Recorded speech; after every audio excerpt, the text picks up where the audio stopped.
Juliet's love for Romeo is undeniably dangerous, taken in both the context of the bad blood that has been festering for years between the Capulets and the Montagues, and the way in which she is prepared to defy the social conventions and expectations placed on females at this time to be with the person she loves. The language of love and sex is inextricably entwined with the language of death throughout, and this communicates this sense of lurking danger in images which foreshadow the play's final tragic scene. Her love for Romeo leads not only to her own death, but is also the cause of 4 others. But how impulsive is her love? To be impulsive means to act without thinking things through first and is associated with impatience. After meeting Romeo, much of Juliet's language is impatient, relating to time and how she wishes it to pass more quickly. It does appear that her love is, at least in the beginning, impulsive, as she does not appear to seriously consider its ramifications before jumping in headlong. And this is what we shall explore first before looking at how her love for Romeo is ultimately a catalyst for her maturity. Before we meet her, we learn that Juliet is still very young, just shy of her 14th birthday. During the Elizabethan era, women could be married at the age of 12, although only women from wealthy families would marry so early. This may seem very young to us in the 21st century, but we mustn't forget that the concept of the teenager did not come about until the first half of the 20th century, and children were generally treated as though they were small adults at this time. Having said that, marriage this young was rare, and it was commonly believed at the time that motherhood before the age of 16 was dangerous. The average age for Elizabethan noblewomen was actually between 19 and 21 years, and girls from less wealthy families would marry even later, at some point in their mid-20s. There's evidence that Shakespeare made a deliberate choice to make Juliet as young as he does.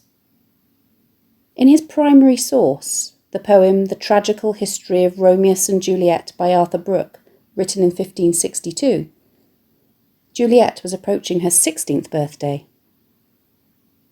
Why does Shakespeare make her so young, though? There are a number of possible dramatic purposes. It certainly makes her journey from impulsive young girl to mature young woman in the space of merely 5 days all the more striking. Capulet's own impulsive vacillation between first thinking Juliet too young for marriage, and then settling for a mere 3 days' notice for the ceremony before bringing it even further forward, not only adds tension, making us question his motives for the marriage. Does he really have her best interests at heart? But also forces Juliet to take the decision to follow the friar's ultimately doomed plan. Or, knowing that Shakespeare himself married at only 18, can we infer that his motivation seems to reflect more his own belief, perhaps, that marriage at such a young age was dangerous? Juliet already sets herself apart from other young ladies her age in her very first scene, when Lady Capulet announces that Paris is looking to make her his bride. Women in the upper classes had very few life choices. They would either be married off or sent to a convent to become a nun. Juliet is the only child left in the house of Capulet, and she would have been expected to obediently marry the man that her father chose for her, for social advantage. Even though she's been brought up to expect an early marriage, she is clearly not excited by the prospect of a match having been found for her, however, and her reluctance is obvious as she responds to her mother that marriage is an honour I dream not of. Juliet seems to be the antithesis of impulsive at the moment.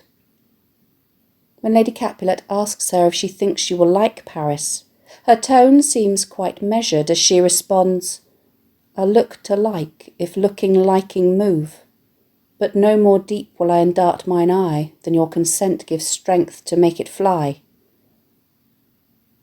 Her answer to her mother is non-committal and evasive. She will expect to like him if seeing him is enough to make her like him, but she will not give him any more encouragement than her parents will allow. Her use of polyptoton here adds to the sense of her speaking in a bit of a riddle, and is another indication that there is perhaps more going on underneath the surface than is currently apparent. Shakespeare does not allow Juliet a soliloquy in which to explore her reactions to the proposed match. We only get to hear her genuine thoughts in Act 2, Scene 2, when she thinks she is alone on the balcony after she has met Romeo. We can only infer then, from her reticence and evasiveness in this short answer, that she may have not only a quickness of mind, but also an independence of mind, which would have been a challenge to Renaissance ideas of female submissiveness. This, of course, comes to the fore in Act 3, Scene 5, when she outwardly defies her parents over the match. So, does this prospective marriage force Juliet to act impulsively? The two female characters, Lady Capulet and the nurse, would have been among the small number of people who would have spoken to Juliet about such matters, and in doing so, communicate to her their attitudes towards love. As a relative of Prince Aeschylus, Paris is the Capulet's social superior, and Lady Capulet focuses on the social advantage of the match. So shall you share all that he doth possess, by having him, making yourself no less. We've already seen at the beginning of Act 1, Scene 3, that the nurse only focuses on the physical side of love, of which she speaks with much bawdy enjoyment. And she responds to Lady Capulet's words with, "No less, nay, bigger women grow by men," transforming Lady Capulet's "no less," referring to her status, into an allusion to her physical size, i.e. that a woman is made bigger through pregnancy as a result of the sexual act. Neither woman addresses the romantic concept of love, however, which is the only type of love in this society that does not feature either social or physical oppression. The sonnet with which Romeo woos Juliet in Act 1, Scene 5 appears to fulfil that romantic concept of love that she has, and she seems to jump at the chance to escape the life sentence of a forced and potentially loveless marriage at such a young age. The very first words that she says to Romeo when she meets him in Act 1, Scene 5, are as the pair construct a sonnet together. "If I profane with my unworthiest hand this holy shrine, the gentle sin is this: my lips, two blushing pilgrims, ready stand to smooth that rough touch with a tender kiss. Good pilgrim, you do wrong your hand too much, which mannerly devotion shows in this. For saints have hands that pilgrims' hands do touch, and palm to palm is holy palmers' kiss. Have not saints lips and holy palmers too? I, pilgrim, lips that they must use in prayer. O then, dear saint, let lips do what hands do.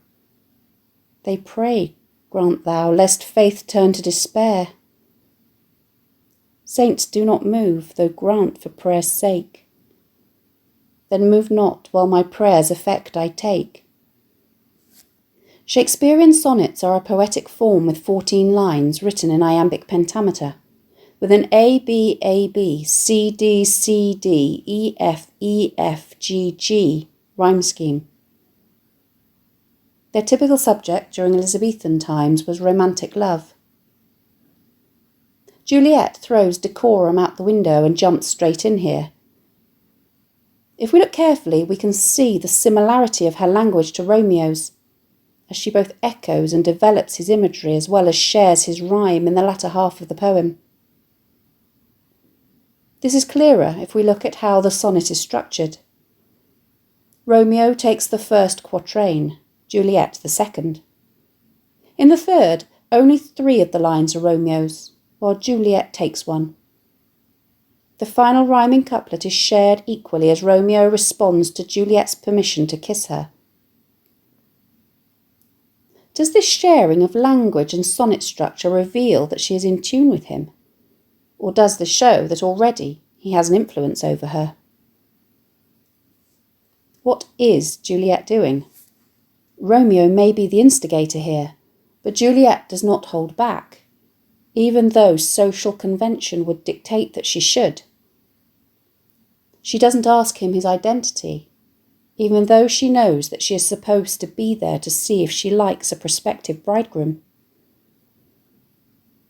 At this point in the play, she is aware that her parents have plans for her to marry Paris, a socially advantageous match, and that she is supposed to be at the banquet in order to meet him. Not only this, but she gives Romeo permission to kiss her in the penultimate line of the sonnet. This is impulsive and potentially extremely dangerous if Tybalt or any of the other Capulets were to see. Note the use of religious imagery here, which elevates the love that they are professing to a spiritual and therefore a romantic level. Is it that Romeo is offering her the type of love that is far removed from the purely materialistic and sexual love that she has been led to expect by her mother and the nurse? And that it is this that she jumps at. She continues to act impulsively in this scene, impatient to know to whom she has already given her heart so rashly. She commands the nurse, in a foreshadowing of what is to come, and in an impulsive association of love with death. Go ask his name. If he be married, my grave is like to be my wedding bed. Here we see for the first time the establishment of the motif of marriage as synonymous with death, communicating the danger of her love for him, which will litter her speech throughout the play. Juliet herself acknowledges this danger, as when she discovers that he is the Montague, she declares in the oxymoronic exclamation, "My only love sprung from my only hate." Note the way in which she melodramatically uses only here. How can she be so certain at her young age that this is the only person with whom she will ever fall in love? Her word choice certainly smacks of impulsivity at this particular moment. She also uses "my hate" here to refer to the feud, and this is an indication of just how deep it runs. She has been taught to hate the Montagues, even though the feud has absolutely nothing to do with her. She is fully aware of the dangers that her love for Romeo will bring. Even when she's had some time to reflect on Romeo's identity as a Montague, however, this does not stop her, as in her soliloquy on her balcony before she is aware of Romeo's presence. She very quickly asserts that she will throw off her own identity if he will accept her profession of love. "Be but sworn my love, and I'll no longer be a Capulet." Has Juliet really thought all this through? Does she not realise the inherent danger in her words, or are her feelings just too overpowering? The audience has just seen how volatile the atmosphere is in Verona between the Capulets and the Montagues, where a brawl has been triggered by the mere exchange of casual insults and jibes, and how Tybalt has vowed to get his revenge on Romeo for merely turning up at the banquet uninvited. Does she really not expect there to be bloodshed if she tries to disown her family and marry into its mortal enemies? Romeo's own impetuous attempt to see Juliet by scaling the Capulet walls after the banquet brings them together while their feelings are still fresh, and they are thus more susceptible to further rash behaviour. Although initially concerned for his safety, "I would not for all the world they saw thee here," she nevertheless welcomes his advances and encourages him, acknowledging that she should follow the rules of decorum, but that she cannot help herself. "Fain would I dwell on form, fain deny what I have spoke, but farewell compliment." She brazenly asks him, "Dost thou love me?" She is, however, aware that what she is doing is impulsive, although she is clear to separate her qualms at the speed of their declarations of love for one another from the joy that she takes from his love itself. As far as she is concerned, her love for him is not impulsive, but the way in which it is causing them to act is. Although I joy in thee, I have no joy of this contract tonight. It is too rash, too unadvised, too sudden, too like the lightning, which doth cease to be ere one can say it lightens. Her imagery is interesting here. Not only does she use the word contract, with its associations of binding legality and irrevocability, but she also alludes to the transience of lightning, which is also potentially dangerous and destructive. Within 20 lines, however, she has returned to the balcony and is the first to bring up the subject of marriage. If that thy bent of love is honourable, thy purpose marriage, send me word tomorrow, by one that I'll procure to come to thee, where and what time thou wilt perform the rite, and all my fortunes at thy foot I'll lay. Not only does she bring the subject up first, but she also demands that the ceremony should happen the very next day. She then returns once more to fix the time. What o'clock tomorrow shall I send to thee? Romeo is certainly not averse to her plans, but he is not the driving force at this point in the play. He, unlike Juliet, is not living in the shadow of an unwanted and perhaps imminent forced marriage. From this point onward, Juliet's language is filled with references to time and wanting to hasten things along. In Act 2, Scene 5, she acts like the young girl we have almost forgotten that she is, who has little patience for delayed gratification. She wants news of Romeo, and she wants it now. Her first soliloquy of Act 2, Scene 5 is also dominated by the language of time, as she impatiently waits for the nurse to return with Romeo's instructions for their marriage. Love's heralds should be thoughts, which 10 times faster glides than the sun's beams, driving back shadows over lowering hills. Those who bring news of love, she says, should be thoughts which travel faster than sunbeams chasing shadows away from gloomy hills, and not, it is implied, her ageing and slow nurse. In Act 3, Scene 2, after the wedding, in a lengthy soliloquy which takes the form of an epithalamion or wedding song, she is similarly impatient, repeatedly imploring night to come so that under cover of darkness she and Romeo can consummate their marriage. This echoes her excited anticipation about the nurse's arrival earlier in the play, but this time her language is overshadowed by a sense of impending doom. She begins, "Gallop apace, you fiery-footed steeds, towards Phoebus' lodging. Such a waggoner as Phaeton would whip you to the west, and bring cloudy night immediately."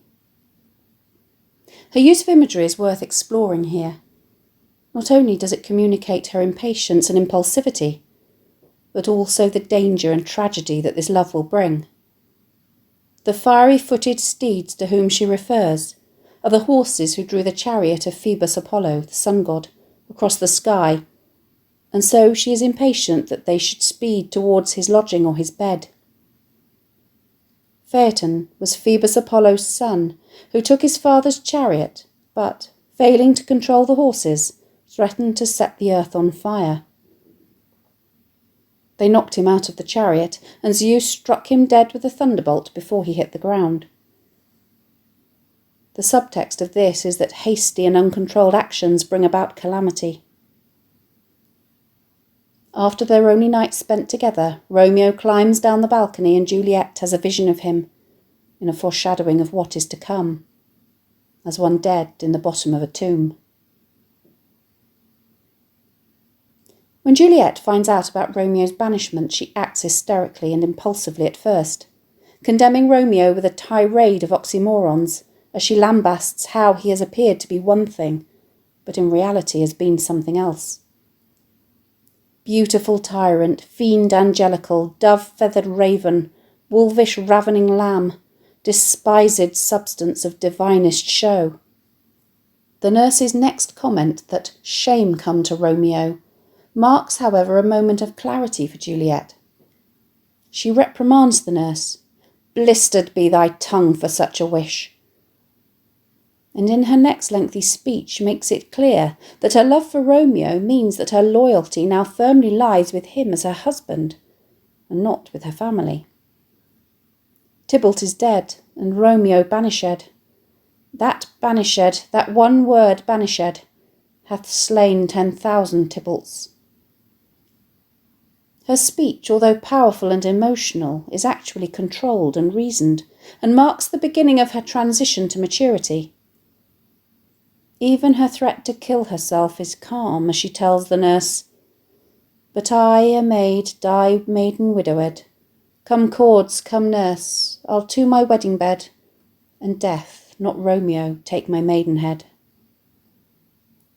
Note also that once more virginity and death are linked. If we compare Romeo's reaction to the news from Friar Lawrence of the banishment in the next parallel scene, we can see that he has not emotionally matured at all, and is still as impulsive as ever as he bemoans his fate and wails hysterically.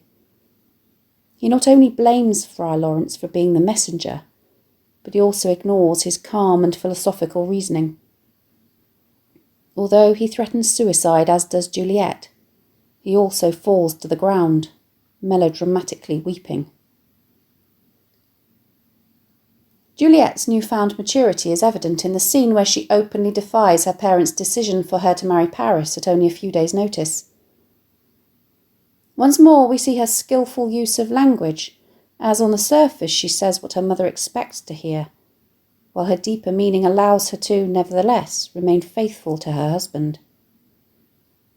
"Indeed, I never shall be satisfied with Romeo, till I behold him. Dead is my poor heart so for a kinsman vexed." What her mother hears is that Juliet will not be satisfied until she sees Romeo killed, because she is so upset about her slain relative Tybalt. What Juliet actually means is something entirely different. If you look at the way in which these lines are punctuated, the adjective dead could relate to "till I behold him," i.e. until I see him dead. But that then means that it is doing double work, as it is also needed to describe her poor heart. Lady Capulet, however, appears not to notice this anomaly. What Juliet is actually saying is, "I never shall be satisfied until I see Romeo.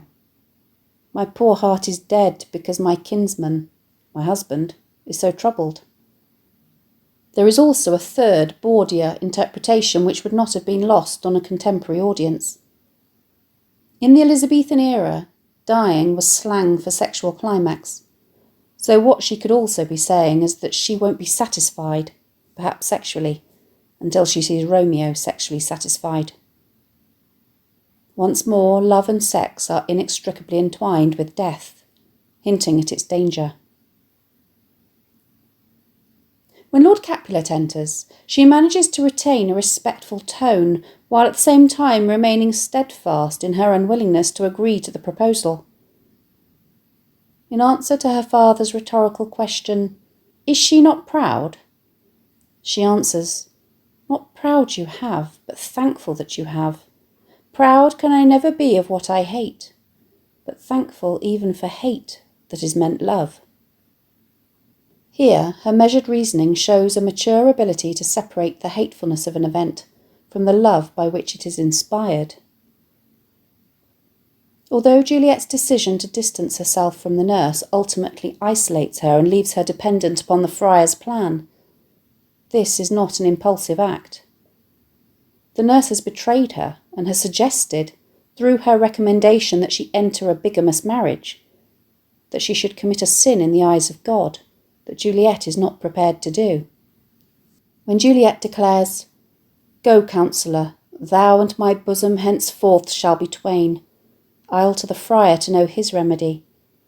If all else fail, myself have the power to die." She's weighing up her options in a calm and resolute manner. Her assertion that if all else fail, myself have the power to die, is not impulsive. She's realistic that life will not be worth living if something cannot be done. there is no coming back from Romeo's banishment, as he has already got off lightly, and she will not openly be allowed to go to him. Marriage to another will be impossible, so she will be disgraced and banished as well, not to Mantua, but to a convent. Death, for her, is the preferable option. In Act 4, Scene 3, when Juliet is left alone and about to take the friar's potion, she is tempted to call for her mother and the nurse. I have a faint cold fear thrills through my veins that almost freezes up the heat of life. I'll call them back again to comfort me. Nurse! She thinks better of this impulse, however. What should she do here?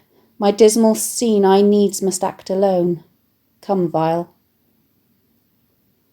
Even though this is a moment of her greatest fear, she knows that she must act alone. Her final act of defiance towards her parents, embodied in the drinking of the potion, she makes with both mature courage and determination. Juliet only has 2 more speeches in the play, when she wakes in the tomb in Act 5, Scene 3. They are brief and end with her stabbing herself with Romeo's dagger. Her final act is not one of weakness and impulsivity, however, but a fulfilment of her heartfelt vow to be with Romeo. Juliet's love for Romeo is certainly dangerous throughout, and is undeniably impulsive in the beginning. But, as we have seen, this impetuosity is forged in the pressure cooker of society in Verona, where blood feuds and arranged marriages stifle her ability to freely choose with whom to fall in love. In a play that is characterised by impulsivity, from the impetuous fueling of the feud by servants and masters alike, via Capulet's capricious advancement of the wedding, and Friar Lawrence's rash decision to attempt to mend the rift between the 2 houses, up to Romeo's attempted suicide on hearing of his banishment, Juliet actually emerges as one of the most mature characters by the end, her love for Romeo both pure and steadfast.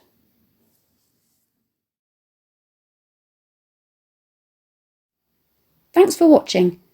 If you have any questions, please let me know in the comments section below, and I'll do my best to answer them.